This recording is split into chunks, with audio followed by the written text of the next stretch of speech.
Welcome to NFL News Update, where touchdowns meet headlines.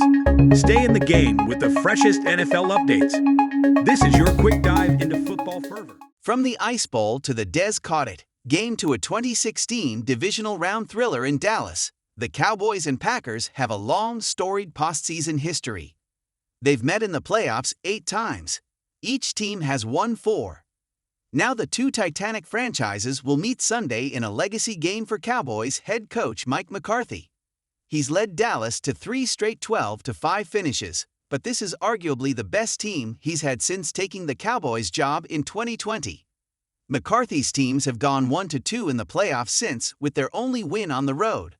McCarthy's 2 playoff victories in Dallas came when he was the Packers head coach. The first was Super Bowl XLV in early 2011.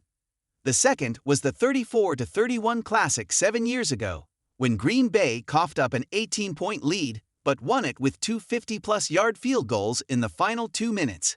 History doesn't interest McCarthy, who said he won't participate in a him versus his former team narrative leading up to the game, even though there's a street named after him adjacent to Lambeau Field.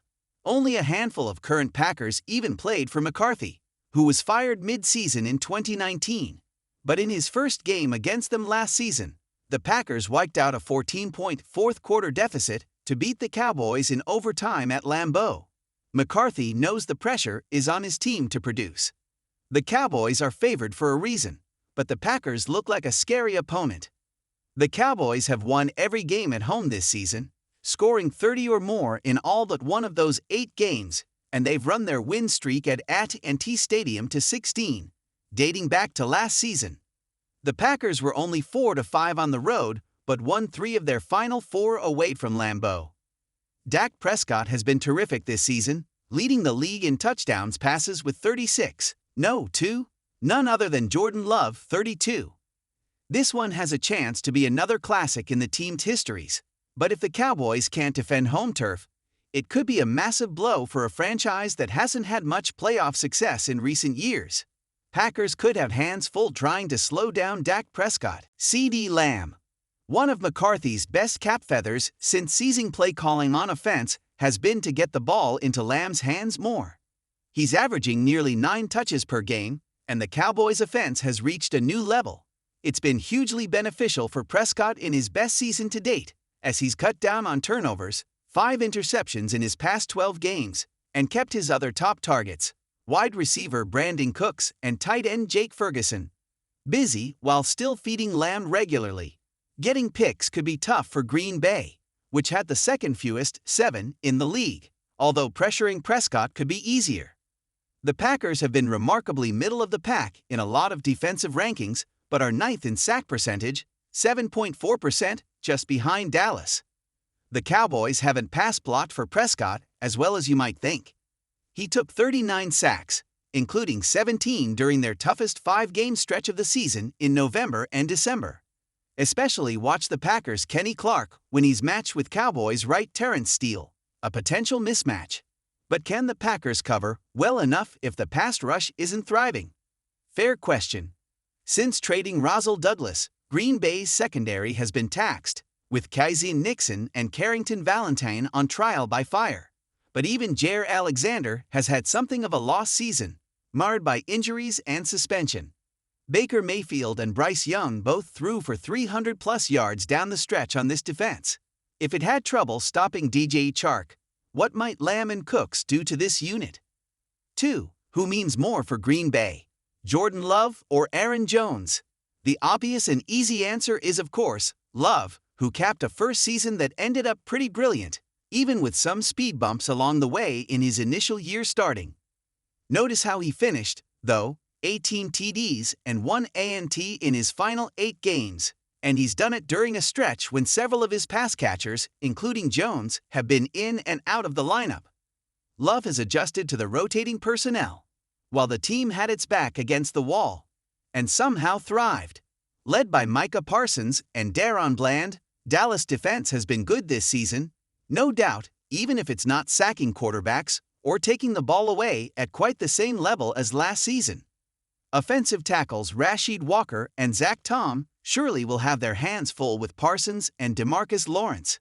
but a few bigger-bodied receivers, such as DK Metcalf and A.J. Brown, have given Dallas some trouble too, which is good news for Green Bay's long, athletic group of pass catchers. But the most exploitable area might be the Cowboys' run defense. In their 11 victories, the Cowboys haven't allowed more than 125 rushing yards. In 5 losses, though, they allowed an average of 171.6 yards rushing. That's why Jones' reemergence following injury, which helped Green Bay make the playoffs, could be a massive factor Sunday.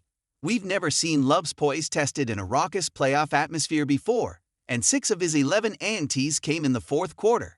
But Jones, who leads the NFL in rushing yards, 411, since Week 15, can help keep Dallas defense honest. He also caught 5 passes last week, his busiest receiving game this season. Love is squarely in the Cowboys' crosshairs Sunday, but they better keep close tabs on Jones, who lifted the Packers tremendously in the 3 straight victories down the stretch. 3. Kicking game could decide the winner. If you were picking this game strictly off special teams, the Cowboys might be favored to win going away. Their units have been mostly very good, with kicker Brandon Aubrey turning in a stunningly good first season, 36 of 38 on field goal tries, including 10 of 10 from 50-plus yards. Punter Brian Anger leading the NFL in net punting, 45.3-yard average, and Cavante Turpin a threat on returns. Dallas punt and kickoff coverage groups have been below average, but neither has been glaringly bad. Green Bay, on the other hand, has struggled roundly across those units. Rookie kicker Anders Carlson missed 6 kicks, including some big ones this season, and 5 extra-point tries and has one of the lower touchback percentages in the NFL, 43%.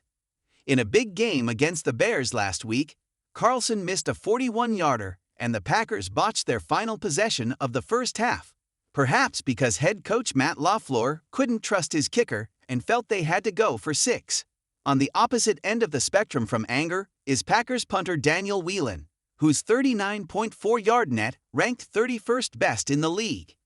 He didn't have any blocked punts as a rookie this season, but the Cowboys had 2 of the NFL's 6 blocked punts this season. Does this change Green Bay's calculus on 4th downs? Perhaps. But either way, if Green Bay wants to pull the road upset, it must be a lot sharper in these areas than it has been this season, and especially in recent games.